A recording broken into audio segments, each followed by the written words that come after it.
የአንድ ህዝብ ሰላም ማጣት የት ድረስ ይወስዳል? ኑሮን ጥሎ ሜዳ ላይ መውደቅስ መጨረሻው ምንድነው? ያለፈው ሳምንት በምስራቅ አርሲ ለሚገኙ ንጹሃን ዜጎች መደበኛ የስራና የጸሎት ሳምንት አልነበረም። ከግንቦት 23 ቀን ጀምሮ የታጠቁ ኃይሎች በከፈቱት ተደጋጋሚ ጥቃት መንደሮች ወደ አመድነት፣ የሃይማኖት ስፍራዎች ወደ ፍርስራሽነት፣ የሰው ህይወት ደግሞ ወደ ቁጥር ተቀይሯል። እኔ ብቻ 3 ቤቶች ተቃጥለውብኛል፣ ሌሊቱን ሙሉ ስናለቅስ ነው ያደርነው የሚለው ይህ ድምጽ በምስራቅ አርሲ ዞን ከተፈናቀሉ ሞት ካረበበባቸው ሰሚ ማጣት ከሰበራቸው ምስኪን እናቶች የሚሰማ እጅግ አሳዛኝ ድምጽ ነው። የደም ምድር የሚል ስያሜ በተሰጣት አርሲ ዛሬም የንጹሃን ደም እየፈሰሰ ሰሚ ያጣው ጩኸት አይሎ እየተሰማ ነው።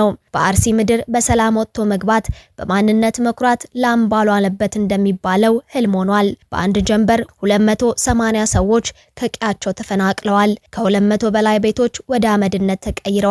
በጥቃት አድራሾቹ የተመረጡ ቤቶችና የአምልኮ ቦታዎች እንደ ጧፍ ነደው መክሰላቸው ተሰምቷል። ከንብረት በላይ የሆነው የሰው ነፍስ በአሳዛኝ ሁኔታ በጥቃት አድራሾቹ መነጠቁ ነዋሪውን ለከበደ መሪር ሐዘን ዳርጎታል። የሟቾች ቁጥር በይፋ ቢገለጽም ነገር ግን ከጀርባቸው ያሉት የተሰበሩ ህልሞች፣ መጻኢ ዕድላቸው የጨለመባቸው ልጆችና ቤተሰቦች ቁጥር ስፍር የላቸውም። እስካሁን ባለው መረጃ ብቻ 13 ሰዎች ተገለዋል። ሌሎች አስክሬናቸው አልተነሳም አሉ።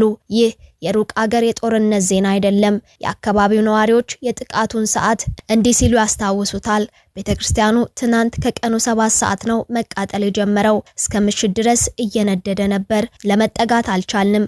ማልቀስ ብቻ ነበር የቻልነው። አስቡት፣ የገዛ እምነት ቦታችሁ የገዛ ቤታችሁ በአይናችሁ ፊት ሲጋይ እያያችሁ ማልቀስ እንጂ መከላከል አለመቻል። ይህ የሩቅ አገር የጦርነት ዜና አይደለም። በጥቂት ቀናት ልዩነት ውስጥ በምስራቅ አርሲ ዞን ውስጥ የደረሰ የቅርብ ጊዜ እውነታ እንጂ።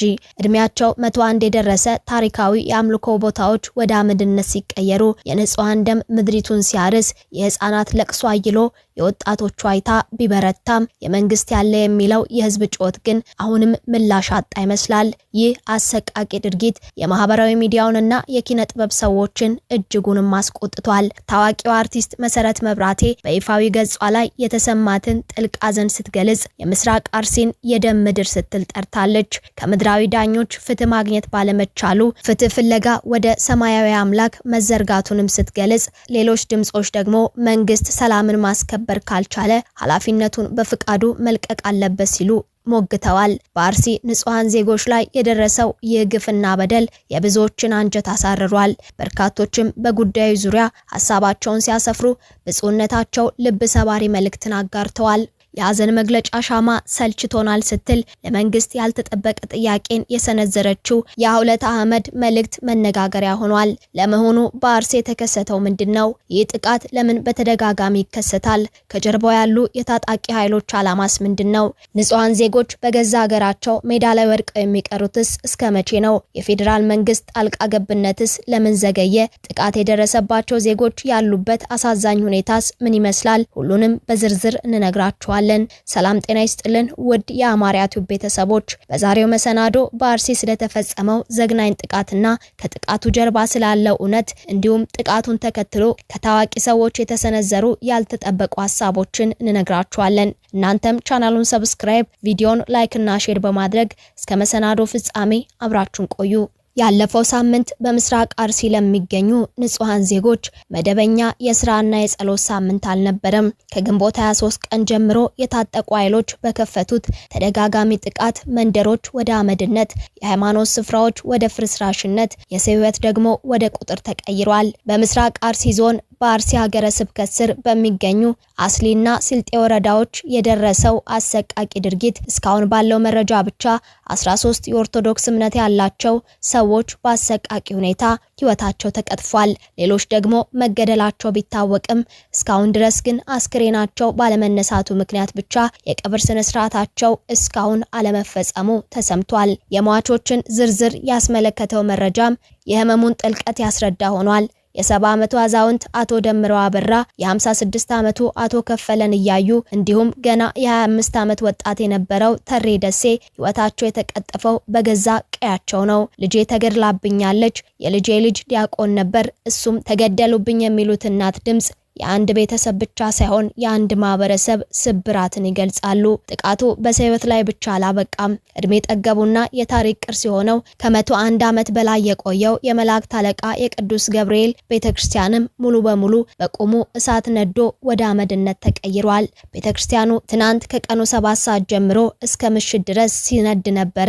ለመጠጋት አልቻልንም፣ ማልቀስ ብቻ ነበር የቻልነው የሚለው የዓይን እማኝ ምስክርነት የአካባቢው ነዋሪዎች የደረሰባቸውን አቅመቢስነትና ፍርሃት ፍንትው አድርጎ አሳይቷል። በአሁኑ ሰዓት ከ280 በላይ ሰዎች ከቤት ንብረታቸው ተፈናቅለው ሜዳ ላይ ወድቀዋል። ከ200 በላይ የመኖሪያ ቤቶች ተቃጥለዋል። ንብረታቸው የተዘረፈባቸው፣ የተቀሩት ደግሞ በነፍስ ፍርሃት ወደ ጫካና ወደ አጎራባች አካባቢዎች የሸሹ ወገኖች ቁጥር ቀላል እንዳልሆነም ተገልጿል። ይህ ግፍ የብዙዎችን ቁጭት ቀስቅሷል። ታዋቂዋ አርቲስት መሰረት መብራቴ ይህንን አሰቃቂ ሁኔታ የደም ምድር ስትል ጠርተዋለች። ባስተላለፈችው መልእክት ላይም ከምድራዊ ዳኞች ፍትህ ማግኘት ባለመቻሉ ፍትህ ፍለጋ ወደ ሰማያዊ አምላክ መዘርጋቱን የገለጸችው መሰረት የዜጎች ደህንነት መጠበቅ አለመቻሉን በከፍተኛ ሐዘን በመግለጽ የብዙዎችን የልብ ስብራት አስተጋብታለች።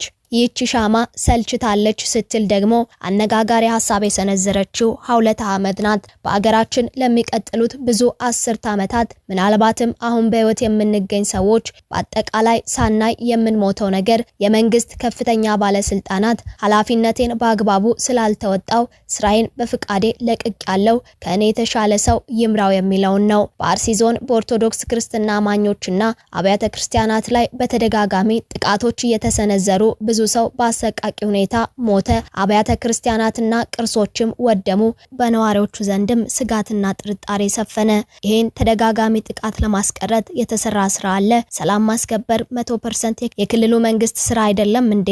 ምን አድርጓል ስትልም ትጠይቃለች። ሰላም ማስከበር ካቃታቸው በኢትዮጵያ ሕግ መሰረት አልቻልንም የፌዴራል መንግስት ጣልቃ ይግባልን ይባላል እኮ።